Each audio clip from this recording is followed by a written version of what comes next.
Inilatag ni Pangulong Ferdinand R. Marcos Jr. mga katangian na dapat tingnan sa pagpili ng susunod na Pangulo ng bansa. Pero sa ngayon, wala pang plano ng Pangulo na i-anunsyo kung sino ang napipisil niyang i-endorso sa 2028. May report si Clazel Pardilla.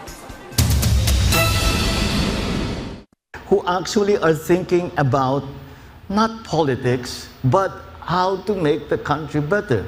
We need to have nation builders. People who want to make the Philippines better. People who actually love the Philippines and love Filipinos and want to make things better. Ganito inilarawan ni Pangulong Ferdinand R. Marcos Jr. ang katangian na dapat iboto ng taong bayan at maging susunod na presidente ng Pilipinas. Isang leader na pagtutuunan ng pansin kung paano magiging produktibo ang mga Pilipino mula sa pagkakaroon ng pagkain, pagsasaayos ng edukasyon at pagpapabuti ng sektor ng kalusugan.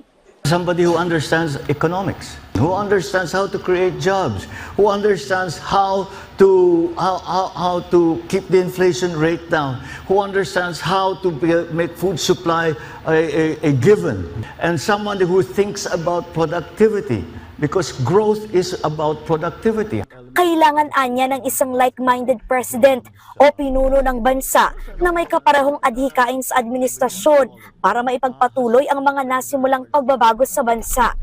If we do not elect a like-minded president in 2028, all of these will just go by the wayside. May kinakausap na si Pangulong Marcos na posibleng i-endorso ng administrasyon sa darating na 2028 presidential elections. Pero karamihan sa kanila ay tumanggi.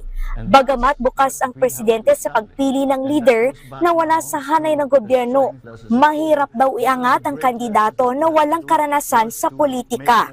So you look at people in government and you see who's doing well, who is exceptional. And I'm glad to say, exceptional people in government. Ang tanong, kailan kaya ia-anunsyo ni Pangulong Marcos ang kanyang napipisil na kandidato? Not soon. Not soon. Una nang iginiit ng Malacanang na hindi politika ang prioridad ng administrasyon ni Pangulong Marcos, kung hindi ang pagsiserbisyo. Sa harap ito ng pag-anunsyo ni Vice President Sara Duterte ng pagtakbo bilang Pangulo ng Bansa 2 taon bago ang susunod na eleksyon. Clazel Pardilla para sa Pambansang TV sa Bagong Pilipinas.